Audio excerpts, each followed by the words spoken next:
Our mistakes, we keep saying someday I will do this and this.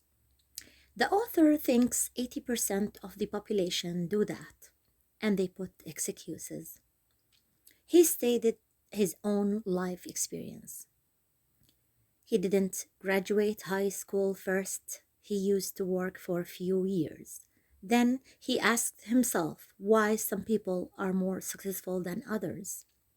He read so many books to find answers. He talked about the importance of self discipline. Discipline is the thing you must have to resist the lure of excuses. The author thinks it's the key to a great life. Self discipline changed his life. He was successful in sales and then management. He continued his high school and even took MBA degree in this in his 30s. He imported Suzuki vehicles into Canada before anyone else. He set up 65 dealerships and sold $25 million worth of vehicles, even he started with no knowledge of the industry. He got into real estate without knowledge, applied the power of discipline with thousands of hours of work and study. Then he built shopping centers, industrial parks, office buildings, and residential subdivisions.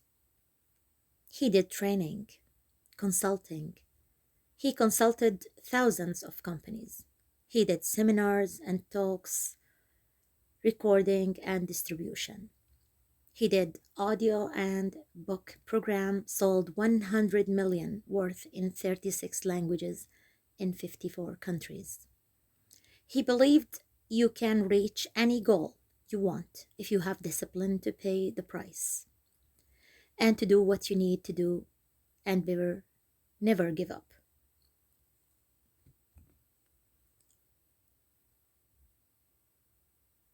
The author talked about importance of long-term thinking and sacrifice now.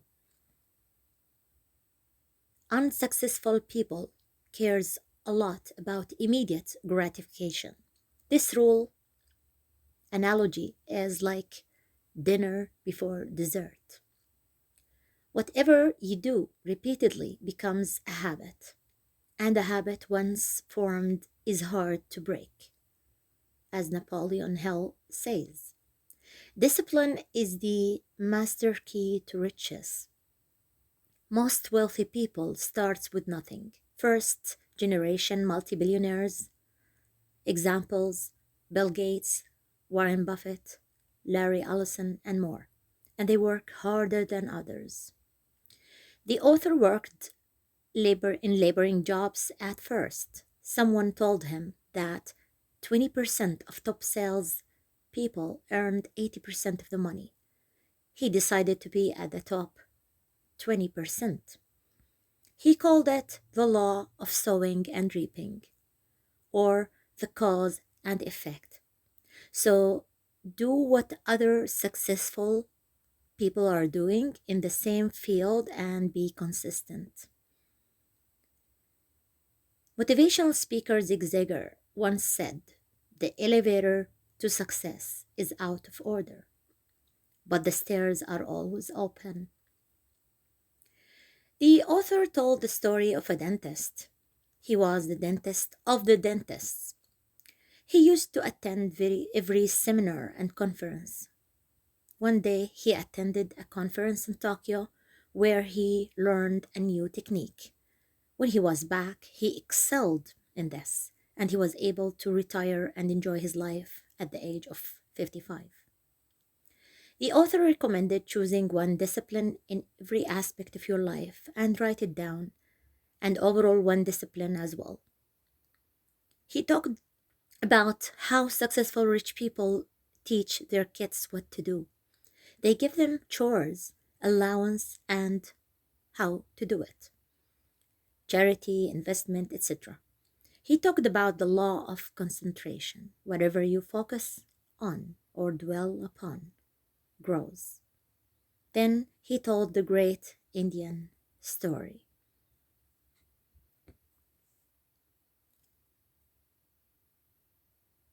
On my shoulders are two wolves. One is evil wolf who continues to tempt me to do and say the wrong things. On my other shoulder, the other wolf continually encourages me to level up to my very best. A listener asked the old man, which of these wolves has greater power over you? The old man replied, the one I feed. The author also talked about his work in construction and that every one of us is responsible for the change. We were conditioned by our parents, but that changes over time. We should stop thinking that we are victims and someone is the villain, and how that is related to psychosomatic illnesses. We have to stop blaming others or conditions. Even a hurricane, you are responsible for your response.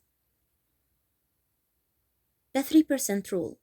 3% of people write their goals and make themselves successful.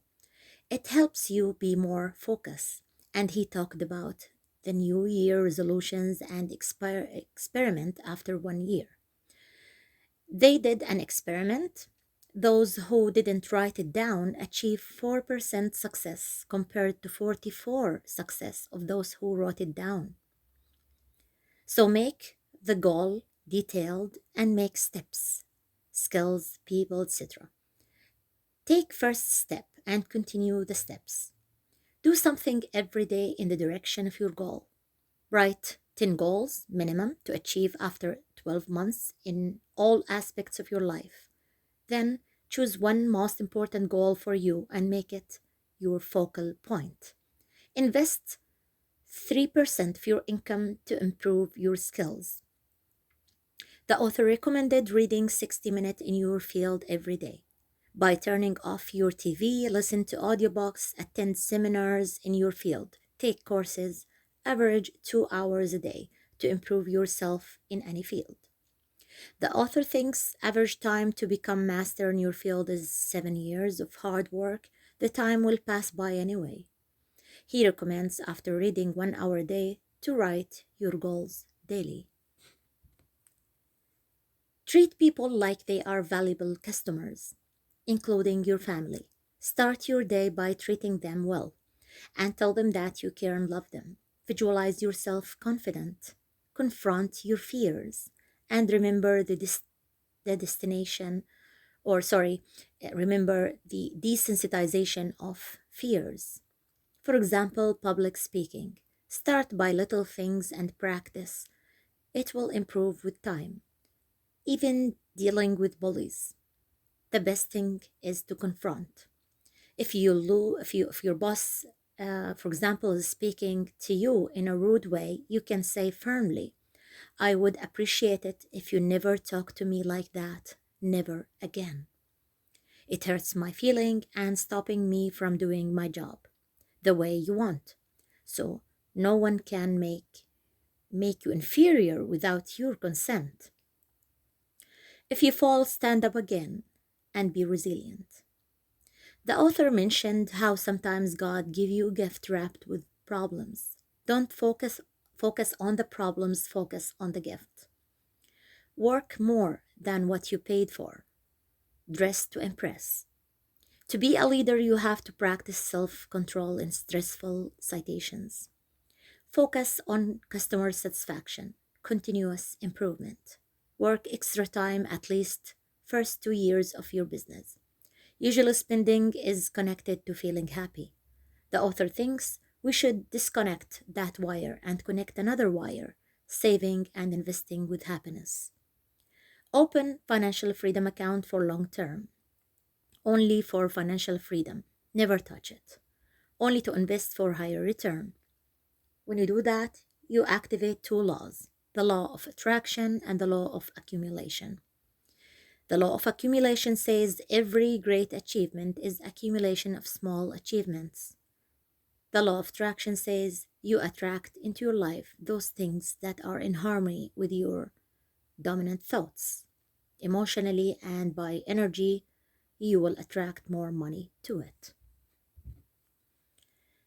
The universe will begin to attract more money towards you. If you put $10 a month, probably in a year you will have 200 rather than 120. And imagine 100 a month, probably 2000 a year. The key to financial independence is pay yourself first from any amount of money you get. The author recommended saving from 10 to 20% of your income to be independent or even rich. Start with 1% to get self discipline until you get used to it, until it becomes a habit. Gradually, you will pay debt and spend less. Parkinson's law, it says, no matter what increase in income, you will spend more. So break this with the wedge principle, which means any increase you have, save 50% of it and spend the rest. The power of compounded interest. If you save 100 a month and invest it in mutual fund or index fund from age 21 to 65, you will worth than $1 million. The key is self-discipline and delayed gratification. Then the author speaks about time management and your value. For example, every person has different values. Some might say career success, but they spend most of the time watching TV. Must only, you might say family is my best value, but then spend most of the time socializing and golfing. Only your actions can tell you your values. So set your priorities and discipline yourself about it. Invest in time to get best out of it. Just like return on equity in business. The ABCDE rule in time management and priorities. A. Think that you must do with consequences. B. Think that you should do with consequences. So A is must do, B is should do, C, it's nice to do with no consequences. D is things you can delegate to others. You might give to others to do it for you. And E, things that you can eliminate, things not so important to you. So arrange, do time management according to this ABCDE rule. Start with the A, then B, C, D, and eliminate E.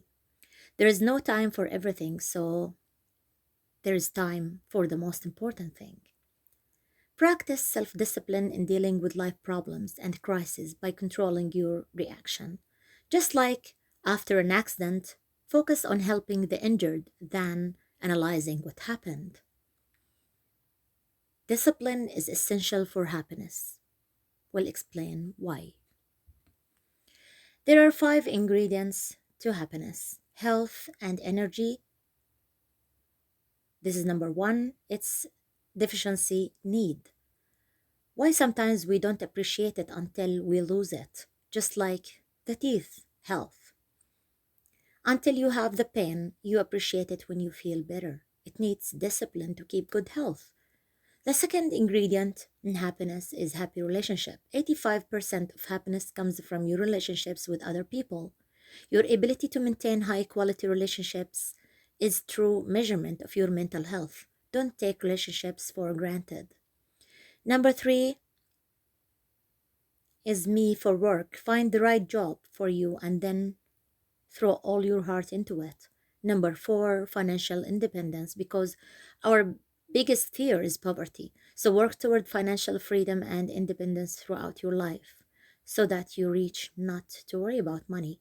Number 5 is self-actualization. You realize your potential according to Maslow hierarchy of needs. There is deficiency need and being need. The deficiency need has to be satisfied. So Also, like uh, the deficiency need include survival need, safety, water, food, accommodation, the security need, financial, emotional, physical security, and then finally the belongingness. Belongingness need to be in social relationships. Then come the being need, which is self-esteem, how you feel about yourself, comes from being liked by others, living with high values, doing good jobs, and good at working on your goals, feeling valuable and in control naturally feels happy. So the highest need is self-actualization. Maybe writing books or arts, climbing mountains, or compete in sports, keep discipline to keep thriving. Another aspect the author recommended is eat regularly 5 to 6 healthy meals at least 3 hours before sleeping. Eat lightly, not heavy meals. Overeating makes you tired and sluggish. Try to exercise regularly. Don't smoke. Healthy meals mean lean protein, fruits and vegetables, and enough water. Having enough rest and sleep. Having break from work like vacation. Having proper attitude and optimism. Optimism makes your health better and bounce back from illness fast. He speaks about overeating and how most diets fail.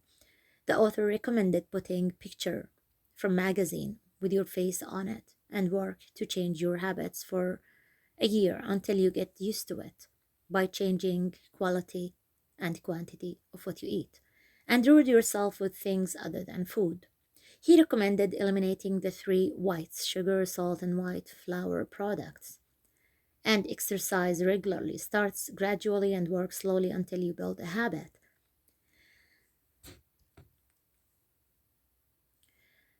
Then the author talks about discipline in marriage. Most important thing in a happy marriage is compatibility. He asks the question, is it opposites attract or birds of a feather flock together?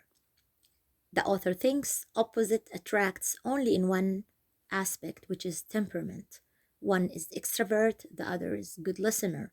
One is expressive, the other is relaxed, and so on. But birds of a feather, yes, you do flock together in values. They are happy if they have same values regarding family, money, ethics, work, children, politics, religion, and other people opinions. If they, let's say, support different political parties, they can be happy together if this is not a very important aspect to either of them. So it depends on the extent of importance of these values. People need love like roses need the rain. Love requires self denial and sacrifice. True love means that person happiness becomes more important than your own. No matter how you are compatible, there are areas of disagreement, dissatisfaction, and discontent. The author recommends that on regular basis family members ask each other these four questions. Is there anything that I'm doing that you would like me to do less? Is there anything that I'm doing that you would like me to do more? Is there anything that you would like me to start doing? Is there anything that you would like me not doing at all? He recommended having the family members treat each other as best friends, being open, honest, and candid with each other. The author recommended with children, I will summarize it what he said, be a role model. With others, he put few advices, accept people the way they are, and focus on them to raise their self esteem and give them a smile rather than focus on yourself. Appreciate what they do and agreeable and show admiration and good listening. No criticism or complain, no gossip. Be cheerful, nice, be concerned about others. Now, discipline and inner peace. Practice letting go of everything that can disrupt your inner peace. Practice detachment. Stop focusing on to be right. Focus on subjects that you agree on. Stop blaming and giving excuses. Stop justifying your negative emotions and accept what happened. Practice forgiveness and get on with your life. To be healthy, you need to have downward slope of forgiveness curve over the time. Forgiveness has nothing to do with approval of what others did, but it means you forgive others so that you yourself will be emotionally free. You no longer carry that baggage around with you. Each morning, read something spiritual or uplifting before you start your day. This will change your life. This is a summary of the book The Power of Discipline by Brian Tracy. And this is BrianTube. Please subscribe and share if you like my video.